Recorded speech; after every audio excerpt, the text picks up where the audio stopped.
Hey, what's up, everybody? This is Gary with the Get Some podcast. And my guest this week is...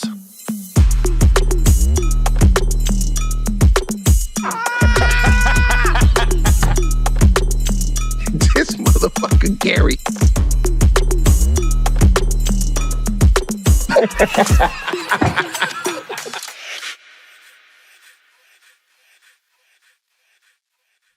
Hey, what's up, everybody? This is Gary Owen with the Get Some podcast. My schedule this weekend, I am in Chicago, Illinois, at the RE Crown Theater.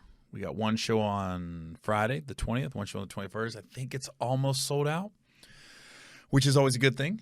And next weekend, October 27th, I'm in Los Angeles at the, well, it was the Microsoft. I think it's the Peacock Theater now. And then on October 28th, I'm in Stockton, California at the Bob Hope Theater. And then November 1st, I'm in Sacramento, California at the Punchline. And the 3rd, 4th, and 5th, I'm going to be in San Jose at the Improv. And we are filming my next special. We're going to film on the 3rd and 4th because I'm hiring this camera crew and everybody, and I figured I'm just going to hire them for the weekend. So we're just going to record all the shows. So if you see me there, don't think I'm nasty. If I'm wearing the same clothes Friday, Saturday, I'm going to buy 2 different outfits of the same thing. So we'll be wearing one Friday, one Saturday, and it'll be the same outfit. Because once these specials come together, you edit them, and then you kind of, it's one show this joke hit more, another show this joke hit more, and you kind of splice it together. So then the week after that, November 9th through the 12th, I'm in Columbus, Ohio at the Funny Bone. And then I got to run Detroit on the 16th, Atlantic City on the 17th, Baltimore on the 18th, all casinos. So Detroit is, Motor City, Atlantic City is Harrah's, and Baltimore is Maryland Live. And then Thanksgiving weekend, I'm in Naples, Florida at Captain Brian's Off the Hook Comedy Club. And then I just got an offer that we accepted, and we got the deposit. Whoop, whoop. Kansas City, T-Mobile Arena, December 1st. I got myself, Cedric the Entertainer, D.L. Hughley, Eddie Griffin, Felipe Esparza. But we're going to be there on December 1st. And then December 2nd and 3rd, I'm going to go to Atlanta and do the Uptown Comedy Club, Uptown Comedy Theater. And then after that, on the 4th, me and Lil Duval's going to hop in his tiny-ass plane. He's going to fly me down to Jacksonville, and we're going to go to the Monday night game, Bengals versus Jaguars. Shouts out to the Bengals. Went into their bye week, 3-3, won 2 in a row. Oh, Joe Burrow's finally looking healthy. I was sweating that game against Seattle, boy. It was funny because I was in Cleveland, and I got invited to go to the 49ers-Browns game.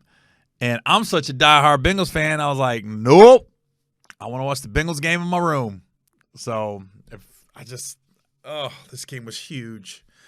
I'm like, whoo-wee. That was close, but we look good. We look healthy. Starting to come into our own a little bit. Hopefully, we got a tough schedule, though. Man, we got a tough schedule. But we're 3-3. I'll take it. I'll take it at this point from how we started to where we at, baby. And looks like the DBs are starting to get it. Cam Taylor-Britt, Dax Hill, Turner, they're starting to ball out. And that Trey Hendrickson, I know we all talk about Aaron Donald, but Hendrickson is a freaking beast. He's a monster. So, yeah. And then, what's funny? So I was in my room on Saturday, and I didn't realize that DAZN fight, the Logan Paul Dillion Danis fight was in London, so I went ahead and ordered it. It was like $50. And oh man, boring. That whole card was boring. I was like, it was hard to get into it. The Dillion Danis fight and Logan Paul fight was just snooze fest. The Tommy Fury KSI fight, it was just nothing but a bunch of jumping around, throw a couple punches and hold.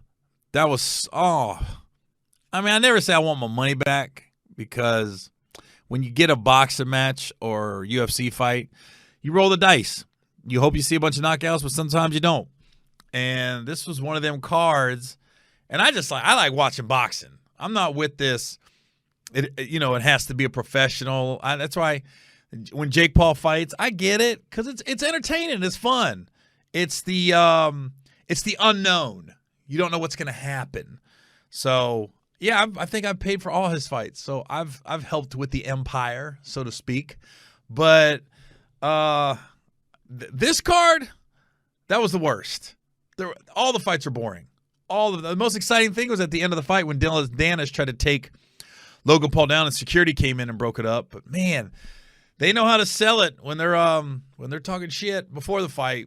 But then the fight comes, I was like, it was kind of boring. I think Logan was trying to bring the fight to him, but Dillion Danis just didn't want to fight. I think he just wanted to survive, and for him not getting knocked out was a win. But snooze fest, brothers. Snooze fest. Now, this weekend, and this is why, I'm going to go down the card. This is why the UFC is just so far ahead of everybody else. There's still, I always say, there's nothing like a big boxing match to get your blood going and get excited. But the UFC, they're like the only organization that somebody can back out and then they can book a better fight than the original. So let me go to the fight center so I can get the whole fight. So obviously Islam Makhachev and Alexander Volkanovski. They don't have the easiest names though in the UFC. I'll tell you that. They both come in to fight. So whether that goes to decision or not, that's going to be a fight. Now Kamaru Usman and Chimaev. Oh my God, they come in to fight. Oh, I can't wait to see that one. I almost can't wait to see that one over the main event. And then you got another Takakistani, I don't know what country, I can't even pronounce the country. Makhmed Angalayev versus Johnny Walker. Johnny Walker ain't been in an unentertaining fight yet. Whether he's getting knocked out or he's knocking people out, he's always in an entertaining fight. They got a lot of guys from Dakistani, whatever. I don't even know what the country is. It's something. They got Ikram Ileskarov. Okay. Saeed Nakamedov. It's just, I feel bad for Buffer. I feel bad for Michael Buffer. Is it Michael or Bruce Buffer? Bruce Buffer. I feel bad for Bruce Buffer on this one because there's not an easy name on here. Let me see. There's not one fight with the easy name. Not one. There's not just like there's a Mike Breeden versus an Anshel Jubilee. I'm looking at these. I don't even know. I feel bad for Mike. Oh, Bruce Buffer. Bruce Buffer's going to struggle with this one. So I'm going to get my predictions, and then and we'll see if I'm right. I think Volkanovski's going to beat Makhachev. I think, and I hope I'm wrong. I hope I'm wrong. But I think Khamzat Chimaev is going to beat Kamaru Usman. And like I said, I hope I'm wrong on this one. I really want Usman to win. That Johnny Walker one, though. I'm going to go with Johnny Walker. And he's not even favored. I think Johnny Walker's going to win. I think he's finally put it together. And I'm not going to go past that. Those are the three big fights. And just so everybody knows, it comes on at 2 p.m. East Coast time because that thing is in Abu Dhabi, which I heard is unreal if you go to Abu Dhabi to watch the fight. So, yeah, I think Volkanovski's gonna get the upset on this one. I just saw the way that last one ended, and it looked like he figured Makhachev out towards the end. So we'll see what happens, but man, I can't. And I'm so happy I'm in Chicago. I can just sit in my room and watch it. I ain't got to go nowhere. I ain't got to be bothered. I can just buy it, chill out in my room. Man, I'm so glad we're in the age we're in now. I remember when you had to go watch before UFC, when you just had to watch a big boxing match, you had to go to a sports bar, or you literally had to order it on pay-per-view, which wasn't as easy as it is now. You had to make a phone call, press a bunch of buttons on the cable box, I remember the first fight I ever saw, and I was like 5 or 6. And it was Larry Holmes versus Jerry Cooney. And I'm in just a house full of white people. And that was the Larry Bird Magic Johnson of the 80s, that fight. Because if you ask anybody, every white person was rooting for Jerry Cooney, and every black person was rooting for Larry Holmes. And just like the Bird and Magic. And that was the first fight I had seen, just like a house full of people. And whatever, it was funny because we was at my Aunt Rita's house, and whatever it was, let's say it was $50 at the time, everybody had to pitch in. And it was funny, like the way my Aunt Rita used to do it, because she was one of the few people that had cable in our family.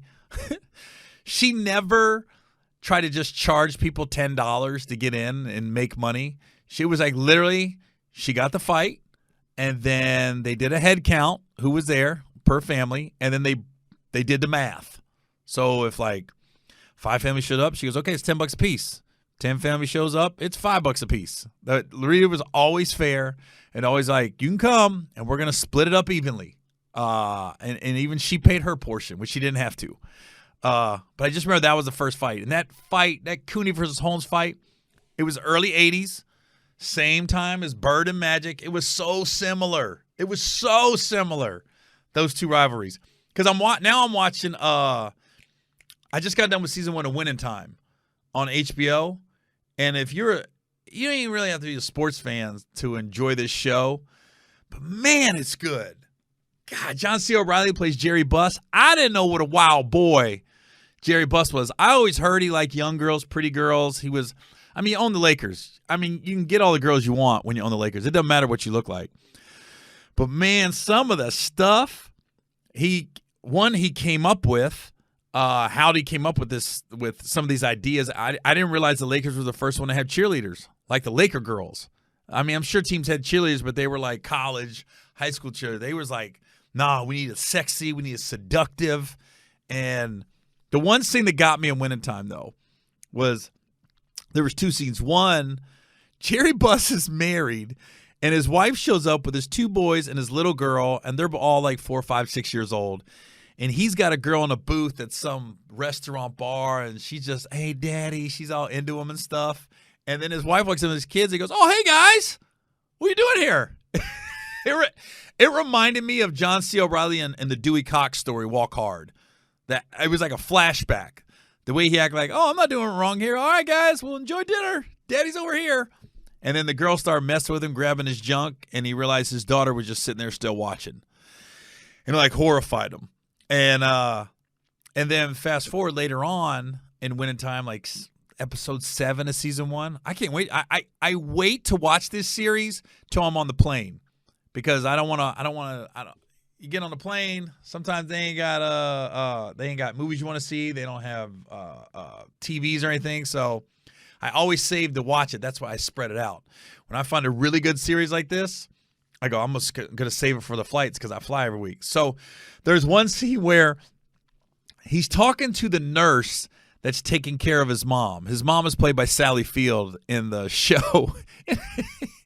And he's sitting there talking about, you got kids, and, I'm going to help you out with your kids and your tuition and all this other stuff. And he grabs her hand, and he's holding it. And he gets a little close to her, and he's like, I can be a nice guy when I want to be. And then his daughter walks in, who's Jeannie Buss, by the way, who's now the owner of the Lakers. She walks in and she goes, God, Dad, you got to sleep with everybody? And he was like, that's what you got out of this? Because at that point, he wasn't trying to sleep with her. He was really just having a conversation with her about, oh, my God, you work 2 jobs. Thank you for taking care of my mom, things like that. Fast forward, he finds out his mom's cancer's terminal. She's not going to make it. He's leaving the hospital. He's in a car with the nurse, and she's a Latina nurse. And he just starts crying because reality hits him. He's going to lose his mom. And he kind of falls into her, and he's crying into her. And then his hand just grabs her breast, and he starts rubbing it. And then he's still like crying. He starts undoing her shirt. And then they don't show it, but yeah, knocked her off. I'm like, this guy's a beast. But what I love about, they're so honest. They're honest about what an NBA player is like, what he goes through, And it's just, I've been around enough pro athletes. I've seen stuff happen. I'll keep that between me and whatever.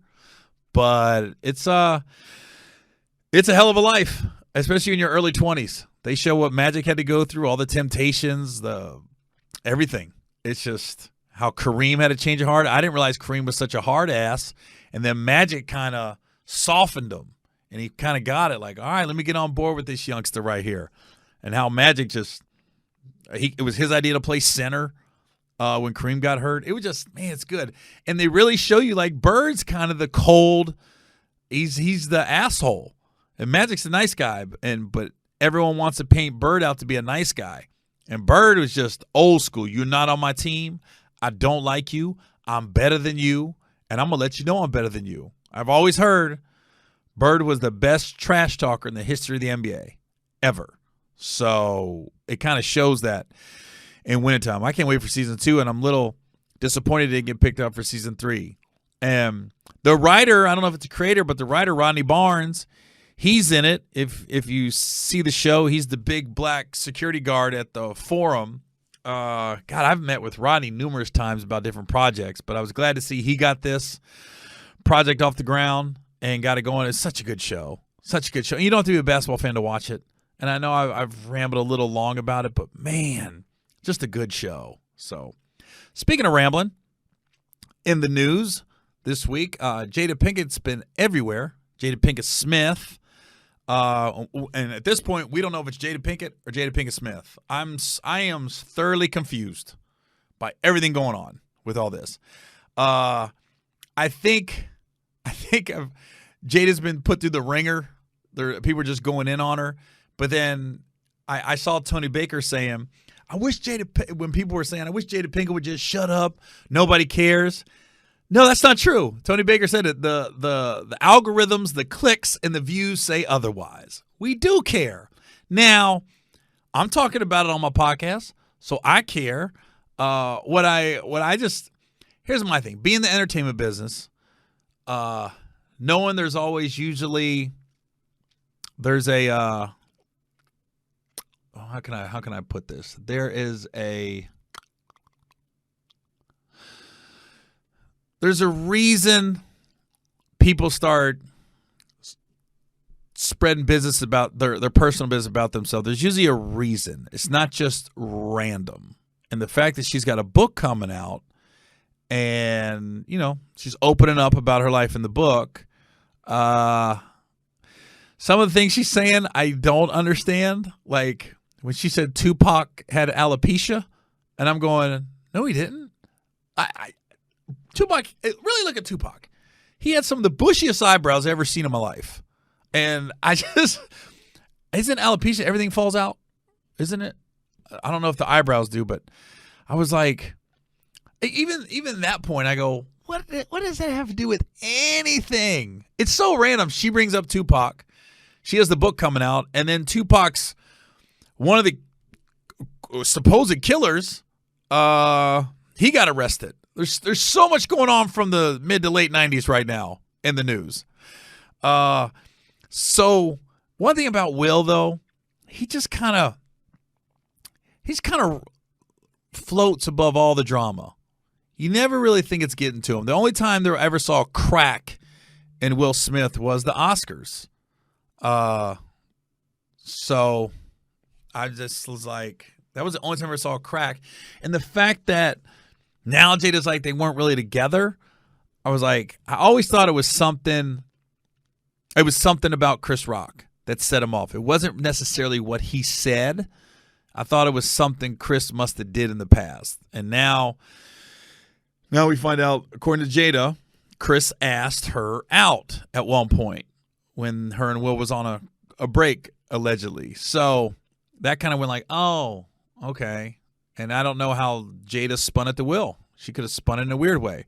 But I think when I was thinking about when I do my podcast, I don't want to be that gossiping dude about rumors, and I don't want to be, God knows I'm the last person to go. I've been dragged. I don't know exactly what Will's going through, but I know what it's like to get dragged on social media. And what I've learned as somebody going through that's went through it, that had my ex just drag the shit out of me there for a little bit on social media, what I learned is nobody really cares.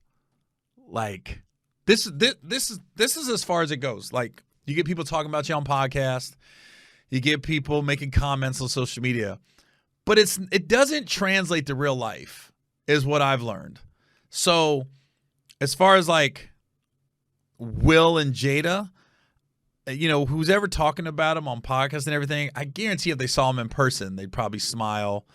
They wouldn't tell Jada, shut up, nobody cares. They'd be very accommodating and polite, and same with Will.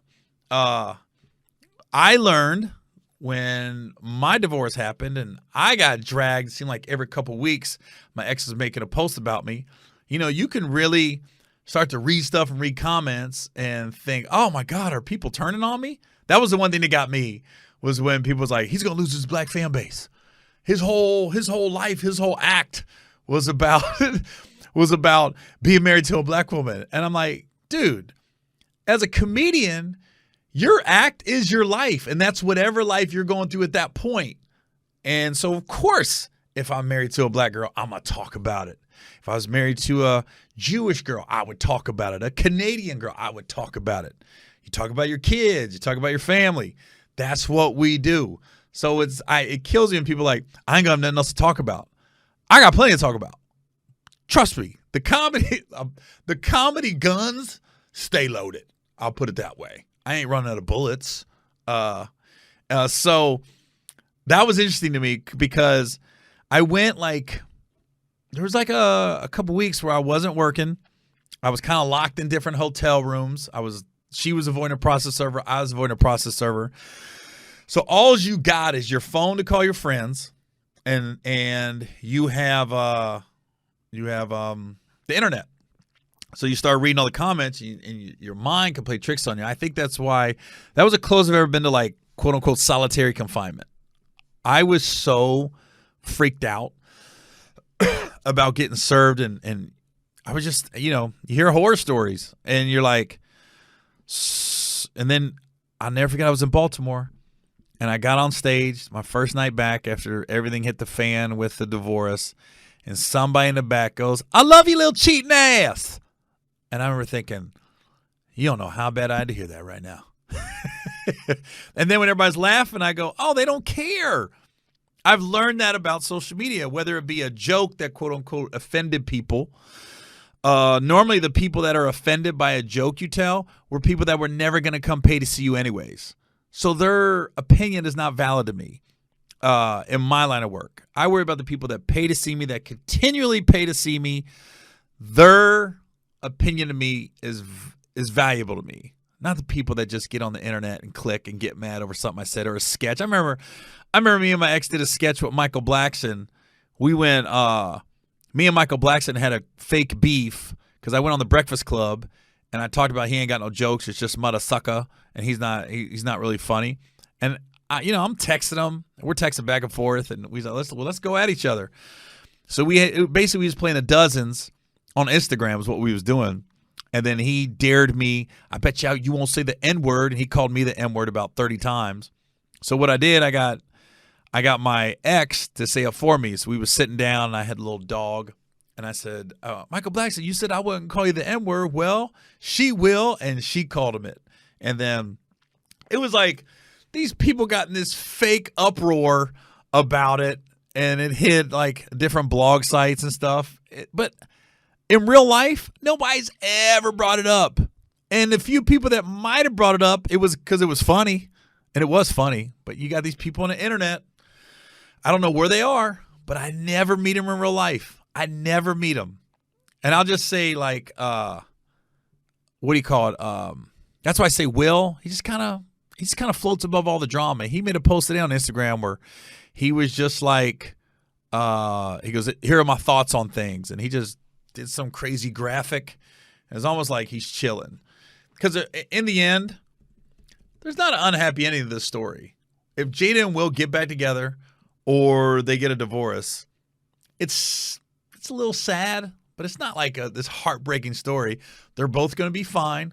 Financially, they're going to be fine. Pretty sure they got a good circle around them. They don't seem too crazy. Everything's going to be fine. But I get it. Jada's selling a book. And I don't think, you know what? I'd rather go and give Will his flowers. Because, man, there's not too many people that have more emotional crying scenes in movies or TV shows than Will Smith. Is there any in the history of television? Is there any better scene than when Will's dad comes back into his life, that episode? Ben Vereen came back, and he was a truck driver. And Will got all excited, and he started to turn on Uncle Phil a little bit. And then in the end, he realized who he really was. And his dad just left him again, hanging. And then Will was like, how come he don't want me, man? And started crying. I was like, oh, my God. I go, that scene?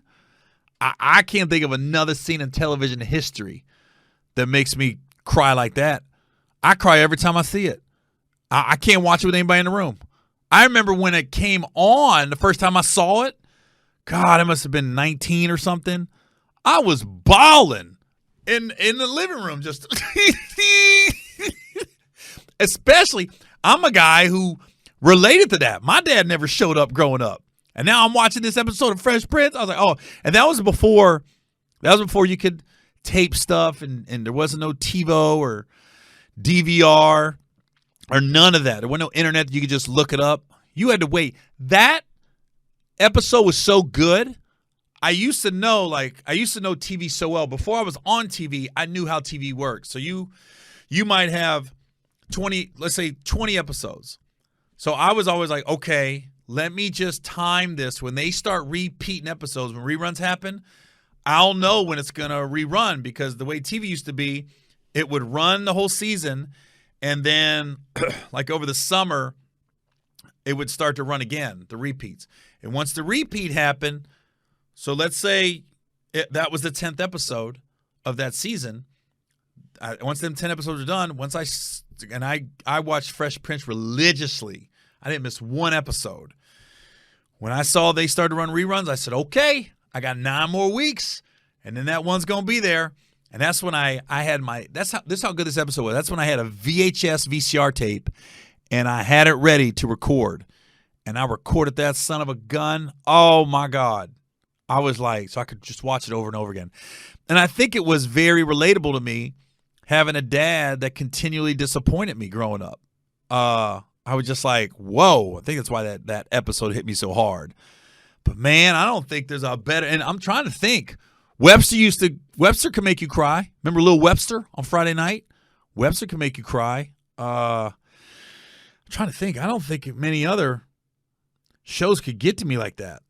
Man, that was a good episode. There was the gun episode on Fresh Prince that was good. That was a good one where he almost shot Carlton and everything, or Carlton had the gun. Somehow Will was in the hospital. I can't remember. That was an emotional one, but man, that Fresh Prince one. And then he just ended with the camera on the statue. And you can see Will really, man, that was such a good episode. And then, Pursuit of Happiness, when Will's in when they tell him he's got the job, he's going to be in the law firm now. He just starts, he goes in the crowd, middle of San Francisco, raises his hands up. I'm like, oh, God, that was unreal. That made me cry. I'm trying to think, what are some other ones that Will could just, oh. You know what? Hold up. Let me find all of Will Smith's movies. I know I'm forgetting. There was more than 2. Will's made me cry numerous times. A few things about Will Smith. He can make you cry, and that was going to run in a full sprint at some point in every movie. He just breaks that into a sprint, whether it's a slave movie, I Am Legend, any of the action movies, Bad Boys. He gonna break that into a sprint at some point. Let me see his.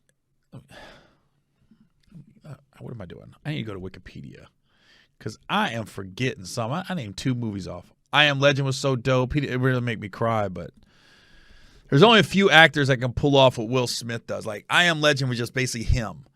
Castaway, Tom Hanks, just him. There's not that many actors you can watch just be by themselves and not talk a lot and still be completely enthralled with it. Definitely Will and Tom I'm trying to think. Leonardo could definitely pull. I mean, Leonardo didn't talk much in The Revenant. He didn't talk a lot in that. He was just chasing the guy and trying to survive the bear. Let me see. Is there another Will Smith movie that made me cry? Okay. Independence Day. I don't really cry on that. Amy State. Nah. Wild West. Nah. Ali didn't really make you cry. I, Robot. Hitch. Pursuit of Happiness. Yeah, made me cry. Woo-wee. 7 Pounds was good, but I didn't cry a lot in that. I didn't get emotional like I thought I would. Men in Black, I might have cried, but I don't remember. It's like not Suicide Squad. Emancipation was good, but I didn't really cry in that one. But man, that Fresh Prince one. I mean, that's enough. Those two were enough. The Fresh Prince one though. Anybody that's a diehard Fresh Prince fan, you know. So let's just. Everyone wants to talk about Jada this week and everything, and I get it. She's selling a book. I understand, and we do care. Let's stop saying that. Tony Baker was absolutely correct. We do care what she's saying because we're talking about it. But I think she's giving up a little. She's talking a little. Just it's almost like she's got ADHD and she's just throwing random stuff out there and seeing what sticks. But you know, but I just find it interesting that Tupac's one of his alleged murderers, or the guy that was in the car when he got murdered, gets arrested at the same time that Jada starts to really talk about Tupac, and she's got her book coming out. Okay, so the last thing I want to talk about today. So there's I watch a lot of podcasts and a lot of YouTube shows, but one I really like is Funny Marco. It's so good, and he's very sarcastic. He brings celebrities on, and he brings stuff up about them, but it's just such random stuff. And the way they edit it, it's really big on facial expressions and just silence. It's a lot like Caleb Presley, what he does to athletes. Funny Marco does the comedians and rappers and actors and actresses. And, I mean, you go in there, and I watch it because you don't know what's going to come out of his mouth. He's gonna make them feel, quote unquote, dumb. But not that they are dumb. That's the whole point of the show, is to make the celeb look dumb a little bit. But it's funny, and you know what's going in, and I always look forward to watching it. And he DM'd me a while back and said, would I be interested in coming on? I'm like, yeah, of course. I love shows like that. That Funny Marco, it reminds me a lot of Between Two Ferns with Zach Galifianakis. It's very similar to that. But it's just fun. It's a fun show to watch. And this week, though, man, I did not like what I saw from GHerbo, and I guess it's his producer, Southside, because they came on his show and they one, they were rude. They were kind of bullying. It was almost like you felt like if Funny Marco wasn't who he was, if he had a temper, or it could have went left. It could have got physical quick. And it just felt tense. And normally it just feels fun. And that's why we go there. We got enough tension in this world. We don't need that. But they went on there, and for lack of better words, they were just being assholes. And it wasn't funny. And at one point they started talking to themselves, and Funny Marco's like, "You guys want to keep me in here?" And he goes, and then they're basically just rude, like, "Hey, you shut the fuck up." All right. And it was like those two were having a conversation that we don't know what they were talking about.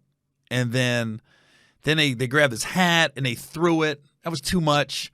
And then I don't know if this is real or not, but they showed like an off take of they took Funny Marco's watch and broke it.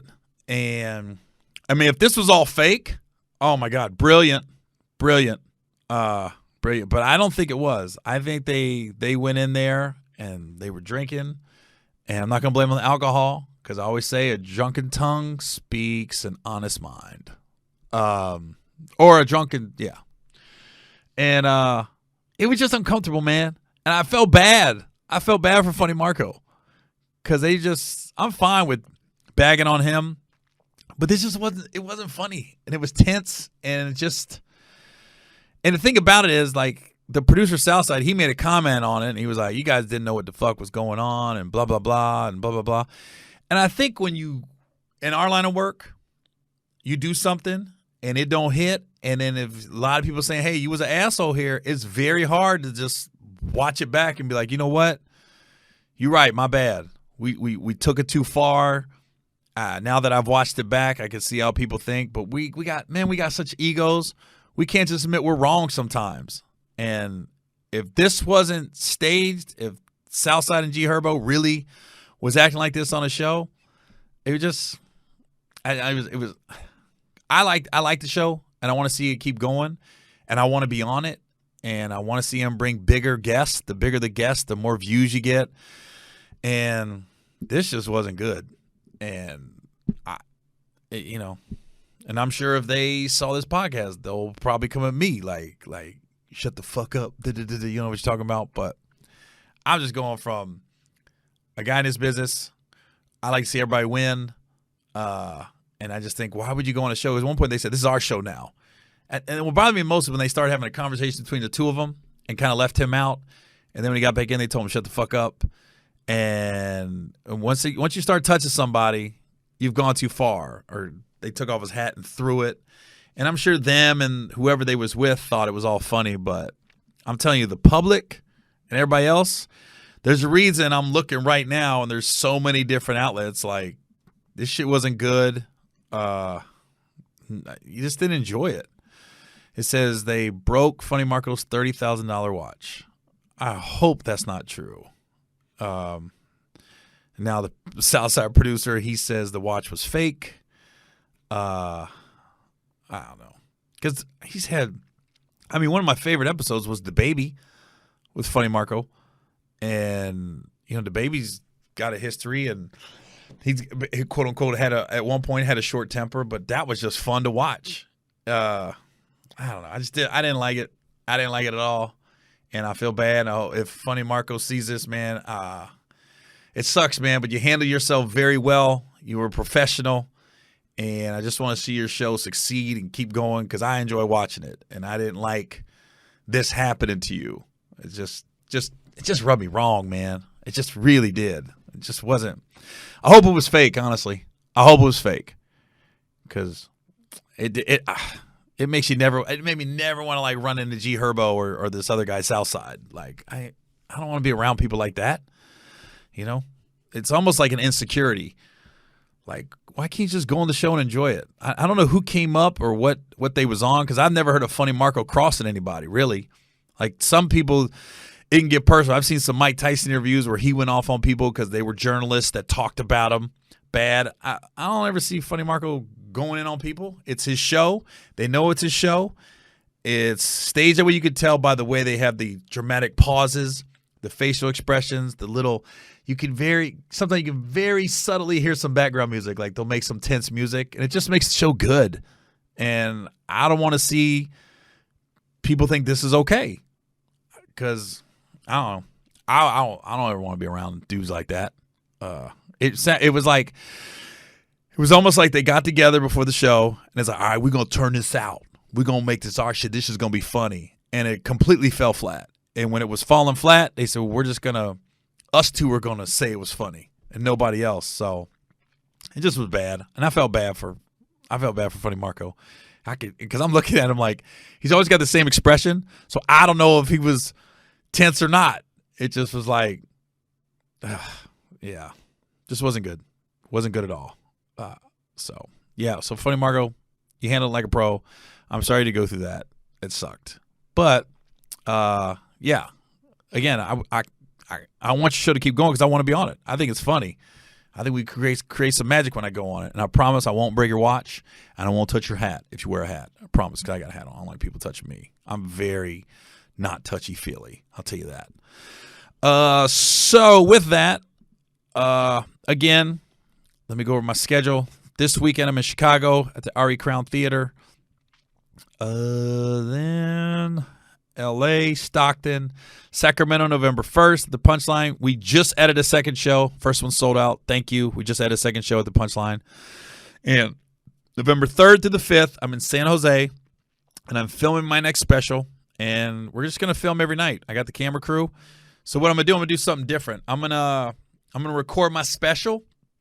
And once I get with the director and we talk about it, if after 3 shows we feel like we got it, we're good, we can edit these 2 or 3 shows together, then I'm going to flip it and do just stuff off the top of my head, ask audience questions, and we're going to piece that together and try to put that out there in some form, YouTube, or try to sell it as just a special off the top of the head. So it's going to be an interesting weekend in San Jose, November 3rd through the 5th. So I hope everybody comes out. San Jose always does. It's always a great room.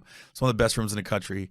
And yeah, then November 9th to the 12th, I'm in Columbus, Ohio at the Funny Bone. So, all right, y'all. So this weekend, don't forget, UFC is going to be at 2 o'clock Eastern Standard Time, 11 a.m. on the West Coast. So don't be trying to download it or order it at 9 p.m. It's going to be in the middle of the day. It's in Abu Dhabi. So, because I want everybody to see the fight. I can't wait to see this. I think it's going to be a great card. So, all right, y'all. I'll see you next week. This is Gary Owen with the Get Some Podcast.